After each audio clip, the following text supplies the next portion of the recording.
তো হ্যালো বন্ধুরা, আমি ডলি চলে এলাম আরেকটি নতুন ভিডিও নিয়ে তোমাদের সামনে। তো তোমরা সবাই কেমন আছো? আশা করি সকলে অনেক ভালো আছো, আর আমরাও কিন্তু অনেক অনেক ভালো আছি। আমার নতুন ভিডিওতে সকলকে স্বাগত জানাই। প্রতিদিনের মতো কিন্তু আজকেও চলে এলাম বাসি ঘর ঝাড় দিয়ে ড্রেস চেঞ্জ করে এখানে ব্রাশ করতে চলে এসেছি। আর মা কিন্তু ওদিকে প্রতিদিন যেমন ভাত বসিয়ে চলে যায়, মা কিন্তু আজকে ভাত বসিয়ে চলে গেছে। আর আজকে কিন্তু উঠতে আমার প্রায় লেট হয়ে গেছে, এখন বাজে 7টা। তো উঠতে আজকে প্রচণ্ড লেট হয়ে গেছে, আমি বুঝতে পারিনি যে সকাল হয়ে গেছে। কালকে একটু দেরি করে ঘুমিয়েছিলাম, তো তাই আর কি। তো সকালে ঘুম ভেঙে দেখি মোবাইলটা দেখলাম হাতে নিয়ে, তো দেখি 7টা 15 বেজে গেছে। তাই তাড়াতাড়ি করে উঠে ফটাফট ড্রেস চেঞ্জ করে মুখ দিয়ে চলে এলাম এখানে ঠাকুর ঘরের গেটটা খোলার জন্য। তো গেট খুলে তারপরে আবার চা বানাতে চলে এলাম, এখানে চা খাবো। তো চা খাবো আজকে, কিন্তু চায়ের সাথে কোনো কিছু নেই, আজকে শুধু চা আর বিস্কুট খাবো।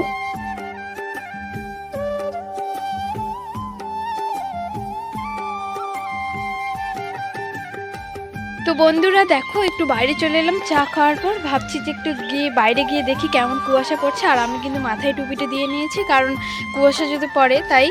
আর দেখো এখন কিন্তু যতটাও দেখা যাচ্ছিল, আমি যদি সকালবেলা উঠে আসতাম 6টার সময় তাহলে কিন্তু দেখা যেত না। এখন বাজে 7:30টার মতো, তো তাই একটু কুয়াশাগুলো মিশে গেছে, মানুষ চলাচল করছে তাও ওপাশটা দেখা যাচ্ছে, কিন্তু তখন আসলে কিন্তু দেখা যেত না। আর এপাশে দেখো গরুগুলোকে কিন্তু আজকে বাবা বের করেনি, বাবা আগে কাজের থেকে আসবে তারপর গরুগুলোকে বের করবে।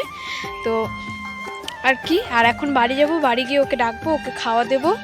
খাওয়া দাওয়ার পর ও ডিউটিতে যাবে, তো তারপর আমি কাজ শুরু করব। তো চলো বাড়ি যাই, বাড়ি গিয়ে তোমাদের সাথে দেখা হচ্ছে আবার। বাড়ি এসে কাজ শুরু করে দিলাম। এখন প্রথমে বাসনগুলো ছিল, বাসি বাসন না, মানে এগুলো কিন্তু ওই যে আজকে সকালে যেগুলো খেয়েছিলাম ওগুলোই। আর কি বলতো, রান্না কিন্তু মা করে গেছে। রান্না বলতে কি, মা শুধু ভাত করে গেছে আর লাউয়ের শুধু তরকারি করে গেছে। মারা যেখানে কাজে যায় মাঠে আর কি, সেখানে কিন্তু মারা ভাত নিয়ে যায়, তাই মা কিন্তু একটু ভাত হলেও আর আলু সিদ্ধ হলেও ভাজা ভাত হলেও নিয়ে চলে যায়, পরে আমাকে আবার রান্না করতে হয়। তো রান্না বান্না কমপ্লিট এখনো হয়নি আমার, ও খেয়ে চলে গেছিলো। যেগুলো মা রান্না করছে ওগুলো দিয়ে আমি এখানে বাসন ধুতে চলে এলাম, পরে আবার রান্না করতে হবে আমাকে। কি দেখো, তোমাদের সাথে গল্প করতে করতে কিন্তু আমার ফটাফট করে বাসন মাজাও কমপ্লিট হয়ে গেছিলো। বাসনগুলো ঘরে নিয়ে এলাম, ওগুলোকে ভালো করে গুছিয়ে রাখবো। তারপর আমি চলে গেলাম পাটকাঠি আনতে, এখানে একটু জল গরম করে রাখবো চান করার জন্য আর কি। আমি কিন্তু গরম জল দিয়ে চান করবো কিনা ঠিক নেই, যদি প্রচণ্ড ঠান্ডা পড়ে তাহলে আমি গরম জল দিয়ে স্নান করি, নয়তো করি না। তো স্নান করার আগে দেখো আমি কাপড়গুলো ধুতে চলে এলাম। যেটা কালকে মানে নাইটিটা যেটা পরেছিলাম, বাসি নাইটিটা, ওটা ধুয়ে দিলাম আজকে আর কি। তো বেশি কাপড় ছিল না, দুটোই নাইটি ছিল, তো সেটা ধুয়ে দিলাম। আমি কিন্তু আজকে এপারে জল নিয়ে এসে ধুচ্ছিলাম কাপড়গুলো।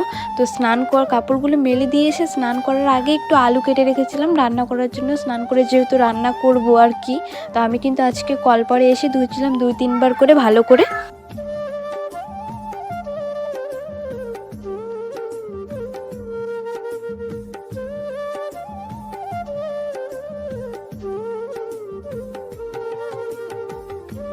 চান করে চলে এসেছি রান্নাঘরে, এখন রান্না করতে হবে। রান্না কি, আর তরকারি শুধু রান্না করব। আর আমি না পুজো দেওয়ার যে ভিডিওটা করেছিলাম সেটা এডিট করার সময় দেখছি কেন জানি যেখানে এডিট করার ওখানে নিচ্ছে না। তো যাই হোক, সেটা আর দেখাতে পারলাম না তোমাদের সঙ্গে। আর রান্না করে কিন্তু আমার একটা পার্সেল চলে আসছে, সেটাই রিসিভ করে নিয়েছি। এখন দেখবো যে কেমন হলো পার্সেলটা, দেখি। তো এত পরিমাণে বড় আসছে, আর কি বলবো তোমাদের, মানে আমি যতটা সাইজ দিয়েছিলাম, কিন্তু ওটা আমারই ভুল ছিল, সাইজটা আমি বড় দিয়েছি, কিন্তু যেহেতু ছোট সাইজ ছিল না, আমার এটাই খুব পছন্দ হয়েছে। আর আমার যেটা পছন্দ হবে, আমার সেটা সাইজ বড় হলেও আমি তবুও নেব, আমি একটু ফিট করে হলেও আমি পরবো, কিন্তু আমি সেটাই নেব। দেখ, তো এটাকে এবার আমার ফিট করাতে হবে। তো ঘুম থেকে উঠে পড়েছিলাম, ওই যে পার্সেল রিসিভ করে খাওয়া দাওয়ার পর আমি ঘুমিয়ে পড়েছিলাম। এখানে দেখো ঘুম থেকে উঠেও গেছি, এখন বিছানা যে এখন কিন্তু দিনের বেলা শুলেও কিন্তু একটা কিন্তু গায়ে কোনো চাদর হলেও কিন্তু টিউশন, আজকেই আমার লাস্ট টিউশন, এর পরের বছর আবার পড়াতে হবে। তো ওরা চলে আসবে একটু পরে, 3-3:30 সময় চলে আসবে। তো আর ওদিকে বলছিল বাবা ভাত খাবে, তো বাবাকে উঠে ভাত দিয়ে দেবো।